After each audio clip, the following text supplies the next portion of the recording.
आज खुश तो बहुत हो गया था। I am sorry mister Bachchan, but लगता है आपने इस साल की वर्ल्ड हैप्पीनेस रिपोर्ट नहीं पढ़ी। Of all things that happened in 2018, UN की इस हैप्पीनेस रिपोर्ट ने मुझे काफी सैड किया। India is not even on the list of top 100 happiest Nations. 156 देशों की इस लिस्ट में हमारी रैंक 133वीं है। अफगानिस्तान को छोड़ के बाकी सभी सार्क कंट्री से पीछे हैं हम। अफगानिस्तान में तो चलो प्रॉब्लम्स हैं, बट हमसे कम डेवलप्ड हमारे पड़ोसीज पाकिस्तान, बांग्लादेश, नेपाल, भूटान, श्रीलंका, यूएन के अकॉर्डिंग ये सब हमसे ज्यादा खुश देश हैं। यूएन ने अपनी ranking per capita income, social support, healthy life expectancy, social freedom, generosity और एब्सेंस ऑफ करप्शन के बेसिस पर करी है। और हम लोग collectively as a nation social support, generosity और सोशियो इकोनॉमिक इक्वालिटी में लैग करते हैं। बट सीरियसली इतने नाखुश हैं क्या हम लोग? और वैसे एक बात बताओ, ये हैप्पीनेस होती क्या है? यूएन को तो इसका बिल्कुल फर्क नहीं पड़ता कि आपका ब्रेकअप हुआ है या आप एग्जाम में फेल हुए हैं या फिर मैं ये वीडियो रात को 4 बजे शूट कर रहा हूं क्योंकि डेडलाइन मीट करनी है। तो ये बताइए, इंडियंस के लिए हैप्पीनेस का मतलब क्या है? According to renowned psychologist doctor Aruna Broota, हर एज ग्रुप के अपने अलग अलग खुशी के मायने हैं। काफी ऑब्वियस बात है, आई नो, बट मैं फिर भी बता देता हूं कि उन्होंने क्या बोला है। Senior Indians feel happy if someone touches their feet to pay them respect. Senior male Indians को खुशी मिलती है जॉइंट फैमिली से, खासकर की इफ देयर बहू treats them with their traditional speciality in food. जहाँ घर की लेडीज और बच्चियां हमें अपने हाथों से प्यार से खाना खिलाएं, वही घर घर है। I know, such progressive much wow. India may search for happiness in elders also lead them to the places of worship. Mandir, masjid, church, gurudwara, वगैरह वगैरह. Younger Indians are happy when they acquire new technology, latest mobile, bike, car, etc. Imagining themselves at par with the Western world, if not ahead of them. Young Indians nowadays also seek happiness in traveling and seeing the world. Gives us a sense of freedom, you see. But ये सब तो external factors हो गए, जिनके होने से खुशी और ना होने से सैडनेस। इंटरनल फैक्टर्स का क्या हम इंटरनली खुश हैं? यूएन की वर्ल्ड हैप्पीनेस रिपोर्ट की रैंकिंग को भूल जाते हैं for a minute.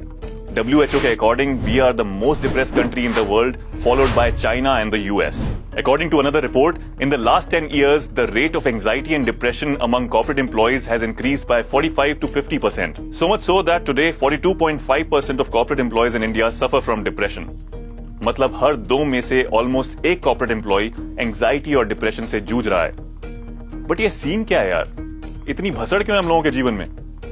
May be because हम लोगों के लिए लाइफ अगर तेज नहीं दौड़ोगे तो कोई तुम्हें कुचल कर आगे निकल जाए। तो हम लोग इस रैट रेस में भागते रहते हैं for more money, fame, recognition, social acceptance and what not. और जितना ज्यादा हम इन चीजों के पीछे भाग रहे हैं ना, उतना ज्यादा हम नाखुश हैं।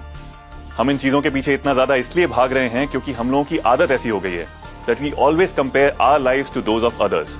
और इससे इजाद हुई है 21st सेंचुरी की सबसे बड़ी बीमारी, FOMO.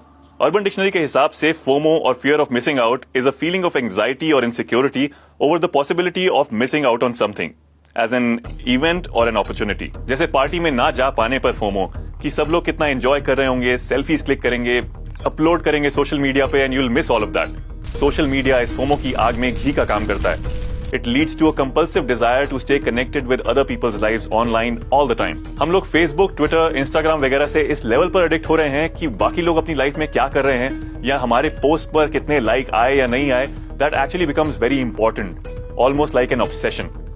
According to researchers, this addiction is as bad as an addiction of cocaine or alcohol. I agree that इस modern world में connected रहने का बहुत ही powerful tool है ये. Even I am sharing this video with you guys on this medium. But more than connecting, it has become a stalking tool. Somehow social media sites पर हर कोई हर समय खुशी नजर आता है, नहीं? The thing is that social media posts do not give a full and accurate picture of people's lives. It is usually about all their good times and high points. Real life में जो गंगाधर है, वो social media पर शक्तिमान नजर आता है। और इसकी वजह से हमें हर समय ये लगता रहता है कि दूसरों के पास जो भी है, वो हमसे बेहतर है। प्रॉपर्टी है, बैंक बैलेंस है, बंगला है, गाड़ी है, क्या है तुम्हारे पास? So we all get into this rat race to reach where we think others are. Accumulating things that we don't need and doing things that we don't actually want to do. अपने आसपास देखिए जरा, काफी लोगों में ये बीमारी नजर आएगी और क्या पता जाने अनजाने या आप में भी कहीं आ गई हो और आपको इसका आइडिया ही ना हो। Studies show that FOMO leads to extreme dissatisfaction and has a detrimental effect on your physical and mental health. Mood swings, loneliness, feelings of inferiority, reduced self-esteem, extreme social anxiety and increased levels of negativity and depression. FOMO की वजह से there is always so much to do and time always seem to be running out. The thing is that we are all going too fast. Dude, life कोई race नहीं है यार, और दूसरों के साथ तो बिल्कुल भी नहीं। अपन सब एक दूसरे से अलग अलग हैं and our stories are bound to be different too, right? Then how can we all be part of the same race? You can consider it a race with yourself if you want to, outdoing yourself every time. But race ही अपनी है तो panic किस बात का? अपनी pace पे चलो, जीतोगे तो तुम ही. So let's just slow down a little, pause, take a moment and ask ourselves if we are happy where we are, if what we are doing makes us happy. What is it that makes us happy? उस पे काम करते हैं. By uncluttering our lives and getting rid of the distractions. On an average, people are less happy when their minds are wandering. When you are in the moment, you are happier. So let's work on our present and not dwell in our past or worry about our future. As Gandhi ji once said, जब हम जो सोच रहे हैं, बोल रहे हैं और कर रहे हैं वो सब सिंक में हो, that is what is happiness. It is possible to redirect your attention. Notice where your attention is. और दिमाग भटकते हुए नजर आए, especially वहां जहां you know that it is not really productive or useful or adding to your experience, तो भैया attention को वापस ले आओ to what you were doing. You gotta do that repeatedly until it becomes a habit and your mind no more wanders. इसके लिए social media पर कम dependency will definitely help, but it will take a lot of discipline, dude. मैं खुद struggle कर रहा हूँ. You can also attempt to better understand the lives of those who are less privileged than us.